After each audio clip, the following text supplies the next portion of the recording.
दलितों के नेता कौन है? देश भर में दलितों के सबसे बड़े नेता के तौर पर अपनी पहचान बनाने वाली मायावती इस चुनाव में कहां है? मायावती का सुपड़ा साफ हो चुका है। इस बार बहुजन समाज पार्टी का खाता नहीं खुला है। जिन दलितों को मायावती अपना जागीर समझती थी, उन दलितों ने मायावती को बता दिया है कि दलित वोटर किसी नेता के वो जागीर नहीं है। उत्तर प्रदेश के अंदर के चुनाव के नतीजे जब सामने आए हैं तो ये नतीजे बेहद ही चौंकाने वाले हैं। बीजेपी को जहां इस बार उनके घमंड, उत्तर प्रदेश के अंदर लोग कह रहे हैं कि बीजेपी का घमंड का खमियाजा भुगतना पड़ा। समाजवादी पार्टी का मैनेजमेंट का तरीका जो है वो लोगों को पसंद आया। बीजेपी को हिंदू मुसलमान करने का जो सिला है वो मिला है। मुसलमानों से जो नफरत थी उसका अंजाम उनको भुगतना पड़ा है। लेकिन बहुजन समाज पार्टी, मायावती जो दलितों की सबसे बड़ी पार्टी की नेता थी, दलितों के सबसे बड़े हिमायती थी, उनके ऊपर दलितों ने भरोसा क्यों नहीं किया?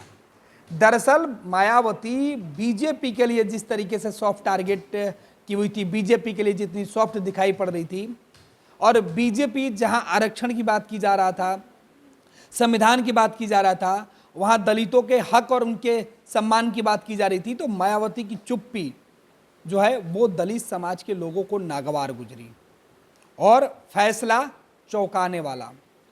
और यही वजह है कि अकेले आजाद, रावण, चंद्रशेखर जैसे नामों से अपनी पहचान बनाने वाले उत्तर प्रदेश का एक मामूली सा दलित समाज का वो नेता, जिसने मायावती की नींद उड़ा दी, बीजेपी और समाजवादी पार्टी यानी इंडिया गठबंधन के तमाम नेताओं की कोशिश को मिट्टी में मिला दिया। दरअसल उत्तर प्रदेश के अंदर क्या कुछ हुआ है? उत्तर प्रदेश के अंदर चुनाव के जो नतीजे निकल के सामने आए हैं उसमें वो सीधे तौर पर दिखा रहा है कि समाजवादी पार्टी उत्तर प्रदेश के अंदर लोकसभा के चुनाव में सबसे बड़ी पार्टी बनकर उभरी है। 37 सीटें समाजवादी पार्टी को मिली है। 60 से ज़्यादा 62 सीटें जीतने वाली बीजेपी को झटका लगा है। 33 सीटों पर सिमट गई है।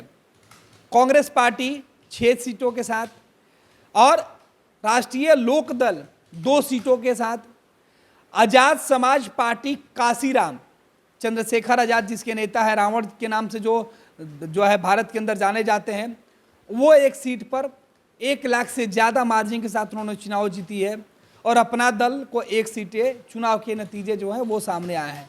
लेकिन इस बीच चर्चा हो रहा है कि आखिर मायावती कहाँ है। सोशल मीडिया एक्स पर मायावती को लेकर सवाल पूछ रहे हैं। सोशल मीडिया एक्स पर मायावती के जो भतीजे हैं उनको लेकर सवाल पूछा जा रहा है कि जिस चंद्रशेखर को वो पहचानते नहीं थे, कहते थे कि हम किसी दूसरे दलित को नहीं जानते हैं, उनको सबक सिखाया गया है। उत्तर प्रदेश के अंदर दलित वोटरों ने सीधे तौर पर बीजेपी को सबक सिखाया है।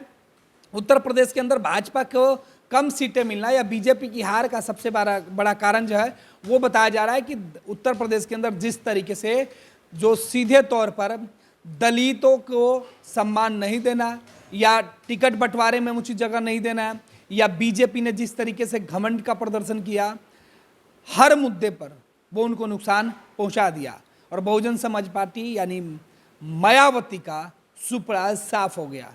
मायावती को जो झटका लगा है वो आने वाले कई सालों तक इस सदमे से वो उबर नहीं पाएंगी। मायावती चुनाव में, विधानसभा के चुनाव में पिछड़ी हुई हैं, लोकसभा के चुनाव में जिस तरीके से पिछड़ी हुई हैं, ये बताता है कि अब उत्तर प्रदेश के अंदर मायावती के ऊपर लोगों का भरोसा कम हो गया है। पनोरमा ग्रुप, जो सोचता है वो करता है। ये लो, मुंह मीठा करो। आज मैंने अपना जॉब छोड़ दिया, अब हम पूर्णिया वापस जाएंगे।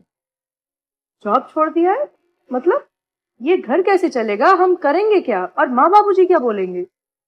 इसलिए मैं एक और मिठाई का डब्बा लाया। अपने बिजनेस के लिए लोन अप्रूव हो गया। अरे लोन अप्रूव हो गया वो तो ठीक है, लेकिन पूर्णिया में हम रहेंगे कहाँ? अपना घर भी तो नहीं है वहां।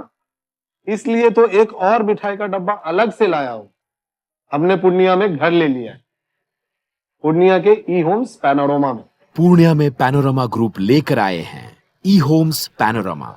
बड़ा घर, आलीशान जिंदगी और अत्याधुनिक सुविधाओं के संग अरे अरे, अब क्यों मुंह मीठा करवा रही हो? क्योंकि हम घर वापसी जो कर रहे हैं। घर वापसी की खुशी पूर्णिया में ई होम्स पैनोरामा के संग। E homes panorama, luxurious lifestyle redefined.